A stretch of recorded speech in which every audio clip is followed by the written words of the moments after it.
Olá, industriais! Nesse terceiro vídeo eu vou falar um pouco sobre os riscos nesse processo de recuperação da economia brasileira, que eu já mostrei nos dois primeiros vídeos. E sobre esses riscos é importante ponderar que todos eles vão se refletir de alguma maneira na taxa de câmbio, que vai ser o elemento que eu vou fazer aqui no último vídeo, no quarto vídeo. Então, começando por esses riscos, tá? A gente teria assim, crise hídrica, pandemia, desemprego, as contas públicas brasileiras e mais o ambiente político. Quer dizer, de todo aquele sentido de retomada que a gente falou, as forças do mercado interno e do mercado externo são contrapostas por esse conjunto de variáveis que vão ser, ou de dimensões, que vão ser ponderadas agora para a gente tentar entender e ter melhores informações para as nossas tomadas de decisão. Então, assim, o primeiro elemento, o primeiro desafio ao desenvolvimento da economia do Brasil, desse processo de retomada, é o volume de desemprego ou de pessoal desocupado. Então, esse primeiro gráfico mostra que a gente está em patamares bastante elevados. A taxa de desocupação, que é a tradicional taxa de desemprego, está em 14,7% no primeiro trimestre. Somada à taxa de desalentados, que é a população que não está mais indo buscar emprego, que já desistiu de buscar emprego, mais 5,3%, chega a 20% da população desempregada. Então a gente tem uma situação aqui complicada, porque o pessoal que fica desempregado muito tempo, ele fica destreinado, e também os desempregadores podem ter vindo a quebrar suas firmas. E isso gera uma depreciação tanto do capital humano como do próprio capital. E para o retorno desse emprego, essa volta de sincronia entre emprego e capital, ou entre trabalho e capital, ela pode demorar um tempo maior do que numa economia, digamos assim, mais saudável. Tá? Notemos então pelo gráfico da direita que esse processo, essa dificuldade deve ser maior em algumas regiões do que outras. O gráfico mostra que a região Nordeste é a mais prejudicada, com uma taxa de desemprego próxima de 20%, sem contar os desalentados, enquanto aqui na região Sul a gente tem a melhor região, com 8,5% de desempregados. A gente já sabe que isso está caindo, e já estamos próximo de uma taxa de 7% no Sul e aqui em Santa Catarina próxima de 6%. Então, quer dizer, o que está acontecendo na nossa região é diferente do que acontece no resto do Brasil, bastante diferente, é um país muito heterogêneo, claro, todo mundo sabe. E, enfim, esse é um desafio que a política econômica vai ter e que a gente vai assistir nos próximos meses, reverberações da real capacidade do Brasil de superar essa condição. O segundo desafio é da pandemia. A pergunta é, ela pode nos frear, pode frear esse processo? Eu diria que não. Eu acho que a gente está num momento em que a vacinação está bastante acelerada, funcionando bastante bem a vacinação. A gente já está com quase 1 milhão de vacinas por dia. Isso gerou um quadro como o do mapa do lado esquerdo, em que a maioria da ocupação dos leitos de UTIs nos hospitais é de nível médio, quer dizer, a gente não está mais... O boletim anterior era da maioria dos estados em estado crítico, então a gente já está numa ocupação pequena, ou uma ocupação melhor do que no passado, e isso mesmo que, olhamos no gráfico da direita, mesmo que o número de casos continue alto, quer dizer, a gente continua com o número de casos alto, quer dizer, a circulação de pessoas continua bastante intensa no Brasil, mas o número de mortes e a taxa de ocupação dos leitos tem caído. Tem caído basicamente por causa da vacinação.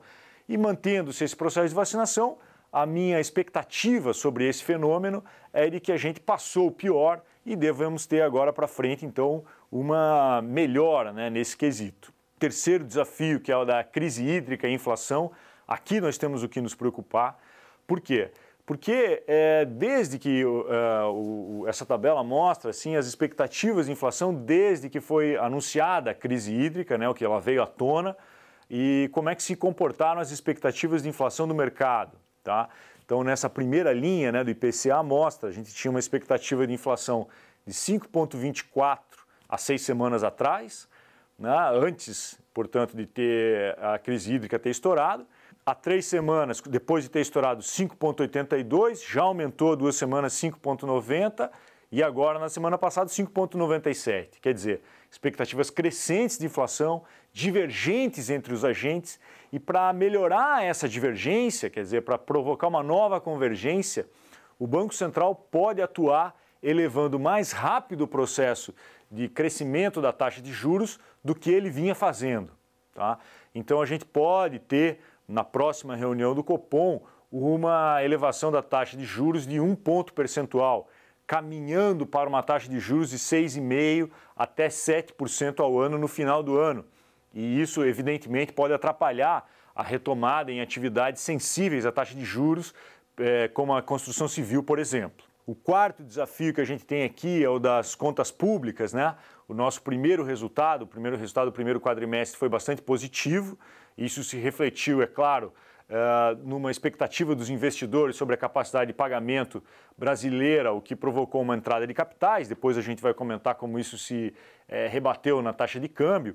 Mas o importante dizer é que isso não deve se manter, quer dizer, esse superávit primário que foi revelado no primeiro quadrimestre, ele não deve se manter. A gente já tem um déficit primário no mês de maio, devem ocorrer nos meses seguintes, né? A gente deve manter isso nos meses seguintes, mas é uma melhora em relação às expectativas que se tinha, né? A economia brasileira respondeu bastante bem, com uma atividade vigorosa, gerando elevações de arrecadação. O governo teve um papel importante também em segurar despesas, especialmente com a ausência de reajustes ao setor público, né, a folha de pagamento.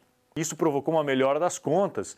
E quando a gente olha, então, por exemplo, o caráter, né, desse endividamento que está mostrado no último gráfico à direita, de março para abril, notem como a dívida de curto prazo, essa até 12 meses, ela caiu percentualmente. Quer dizer, isso significa que o governo central conseguiu rolar a dívida brasileira para prazos mais longos a partir de abril. Isso se deve a uma boa capacidade de arrecadação e conseguir dar credibilidade sobre a sua capacidade de pagamentos ao futuro. Então aqui a gente tem um quadro relativamente positivo, mas a gente não pode ainda ter aqui nas contas públicas uma grande expectativa, tá?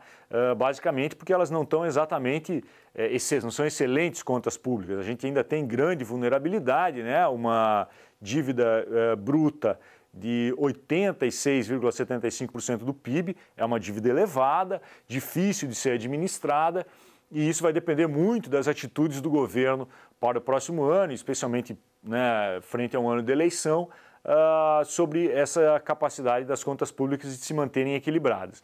O último desafio que a gente tem é o desafio político, tá? E é um desafio dificílimo, é claro, porque as notícias têm vindo, as últimas, bastante contra o governo, ou que podem estar passando por uma contaminação da popularidade do presidente, o que pode vir a gerar uma crise política, tá? E essa crise política pode levar a um pedido de impeachment, a movimentos sociais fortes, o que tende a gerar, é claro, reverberações sobre taxa de câmbio, sobre expectativas de investimento e pode sim atrapalhar a retomada da economia brasileira. Então isso ainda é um fenômeno a analisar, a levar em consideração, e a gente vai estar atento para trazer melhores análises nos próximos vídeos.